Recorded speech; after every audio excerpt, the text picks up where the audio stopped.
പണക്കാരനാണെങ്കിലും ഇവൻ ഹാപ്പി അല്ല guys. Although he is rich he is not happy. Okay, അപ്പൊ although എന്ന് പറഞ്ഞാൽ എന്നിട്ടും എങ്കിലും എന്നൊക്കെയാണ്. മനസ്സിലായോ? ഞാൻ ചോദിക്കട്ടെ? ഓക്കെ, അങ്ങനെയാണെങ്കിൽ ഇപ്പൊ ഞാൻ ക്ഷമ ചോദിച്ചിട്ടും അവൾ എന്നോട് ക്ഷമിച്ചില്ല. നിന്റെ ലൈഫിൽ എപ്പോഴും പറ്റുന്ന പറഞ്ഞോ, ഞാൻ ക്ഷമ ചോദിച്ചിട്ടും അവൾ എന്നോട് ക്ഷമിച്ചില്ല. ക്ഷമ ചോദിക്കുന്നതിൽ അപ്പോളജൈസ്. യെസ്, ഓൾദോ ഞാൻ ക്ഷമ ചോദിച്ചിട്ടും അവൾ എന്നോട് ക്ഷമിച്ചില്ല. സോറി, ക്ഷമിച്ചില്ല. forgive. ഓക്കെ, forgive എന്ന് പറഞ്ഞാൽ ക്ഷമിക്കുക. അപ്പോ she didn't forgive me. അടിപൊളി.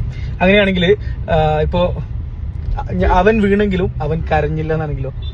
Although he fell down, he didn't cry. അടിപൊളി. അങ്ങനെയാണെങ്കിൽ ഇപ്പൊ എനിക്ക് മധുരം ഇഷ്ടമില്ലെങ്കിലും ഞാനൊരു കേക്ക് കഴിച്ചു. Although I don't like sugar. Sweet sugar. Okay. I didn't like cake.